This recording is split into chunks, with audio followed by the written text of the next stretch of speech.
Hi, this is Dr. Gregory Sadler. I'm a professor of philosophy and the president and founder of an educational consulting company called Reason.io, where we put philosophy into practice. I've studied and taught philosophy for over 20 years, and I find that many people run into difficulties reading classic philosophical texts. Sometimes it's the way things are said or how the text is structured. But the concepts themselves are not always that complicated, and that's where I come in. To help students and lifelong learners, I've been producing longer lecture videos and posting them to YouTube. Many viewers say they find them useful. What you're currently watching is part of a new series of shorter videos, each of them focused on one core concept from an important philosophical text. I hope you find it useful as well. Near the end of section 3 of the groundwork of the Metaphysics of Morals, Kant is going to talk about what he's calling a dialectic of reason. And it's worth exploring just what the dialectic is. But before that, let's talk about the meaning of this term for Kant, because I think that some people may associate this with some of the philosophers coming after Kant on the one hand, and other people may associate it with some of the philosophers coming long before Kant on the other hand. And he doesn't mean what either of those groups mean. So on the, you might say, front end, we have people like, Hegel and Marx who are coming after Kant. Hegel is himself working in the wake of Kant. He's part of the German idealist movement that Kant, in many respects, kicks off. And Marx is himself building off of Hegel and, as he says, turning Hegel on his head. Now, for them, what dialectic means is this process by which ideas are emerging out of each other. It's not necessarily the thesis, antithesis, synthesis that a lot of people make it out to be in Hegel, but that does happen for Marx. Kant doesn't mean that. He means something different. On the other hand, on the back end, we can talk about Plato and Aristotle and other ancient philosophers for whom dialectic was this process of back and forth discussion carried out by rational beings, which was supposed to ultimately culminate in some sort of scientific philosophical conclusions. And it began from starting points that might be agreed to by most people. They're not entirely secure. But eventually it was supposed to yield our first principles by which we would understand ourselves, the universe, all sorts of other things as well. So that's very different than the second. Now what Kant means is something quite different. He means sort of an interplay of reason, the rational faculty that we have, but it's actually something that can be carried out by a person, him or herself, which Aristotle said could be done as well. And it doesn't seem to yield a result. So as opposed to some sort of art or inquiry, which is supposed to produce results, or some sort of process which is supposed to produce results, instead for Kant, a dialectic is actually sort of a quagmire, right? A place where it's difficult to get through. It leads to aporias and not being able to proceed. So why is there a dialectic of reason happening here? In the groundwork, one of the things that Kant has been talking about is human freedom, and that is for him specifically freedom of the will. And if you look a little bit earlier in the text, and we have some videos specifically on this, he is talking about the will as being something that's ultimately grounded in an intelligible world, which science can't get at, experience can't get at. It's not a world of sense.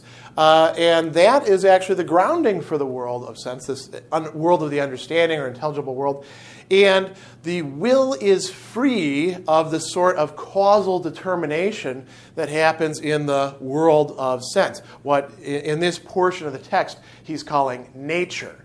And Kant is going to contrast here two different ways in which the human being can be regarded with respect to actions. That's what we're particularly interested in. Are our actions free, or are they causally determined? And the answer is actually quite frankly, well, it's both, because the causal determination is not simply the causal determination of what's on this side, the side of necessity, natural necessity, but on the side of the will as causally determining our actions. The will is its own particular kind of cause that is not caught up within the matrix of this sort of cause. So all of that said, let's talk about what the two sides are. On the one side, we have, as he says, the freedom of the will. And this is, as he says, an idea of reason. It is something that we can think. And in fact, not only can we think it, inevitably, we do in fact think it. There are some people who deny it. Of course, in order to deny it, they're already going against what most people say, and they are sort of implicitly assuming it, as Kant will point out. But it is something that we naturally, you might say, in exercising our faculty of reason, will arrive at. That it doesn't mean that we fully understand it, but it's something that we can come up with. And he says this is not an empirical conception. This is not something that is coming to us from our direct experience of the world or of our own interiority as conscious beings. So there's something more going on here on this side in the intelligible world. On the other side, we have what Kant calls the necessity of nature. Nature operating according to laws. Now, those laws themselves are concepts of the understanding, right? And this whole thing of the necessity of nature, that itself is a concept of the understanding. And the understanding is not just the same thing as the senses. It is assembling them. It's integrating them into one consciousness.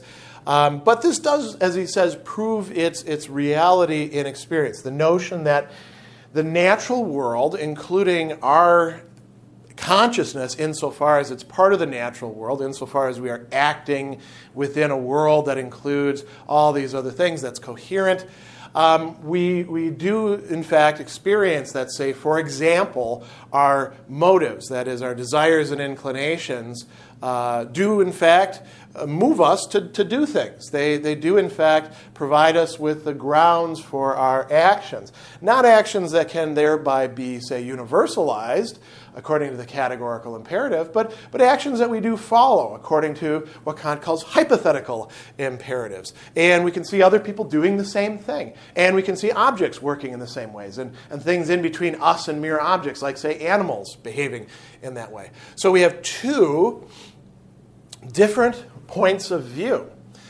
And we can say, well, one way to resolve this is, when we're looking at ourselves as free beings, we're looking at this side, and when we're looking at ourselves as beings whose actions are effects or phenomena coming from other things, then we look at it this way. So we have a bifurcated point of view.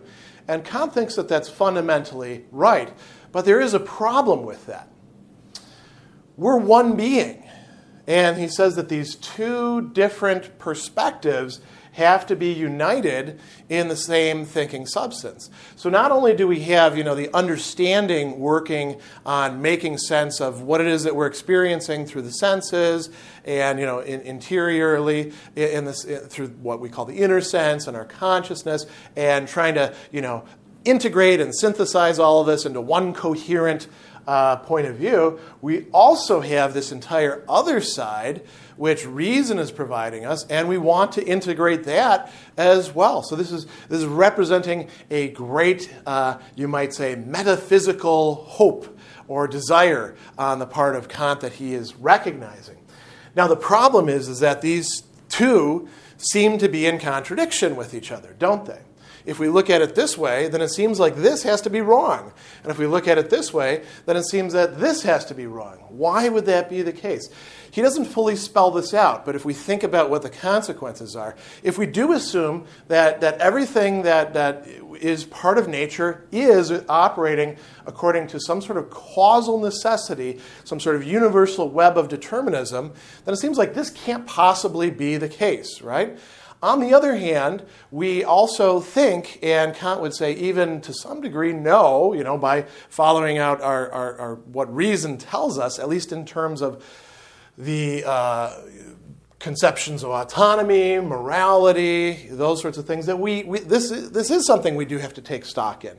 So if this is true, if this really is the case, then doesn't that undo the causal determinism? Every time I make a free action, doesn't that totally bollocks things up?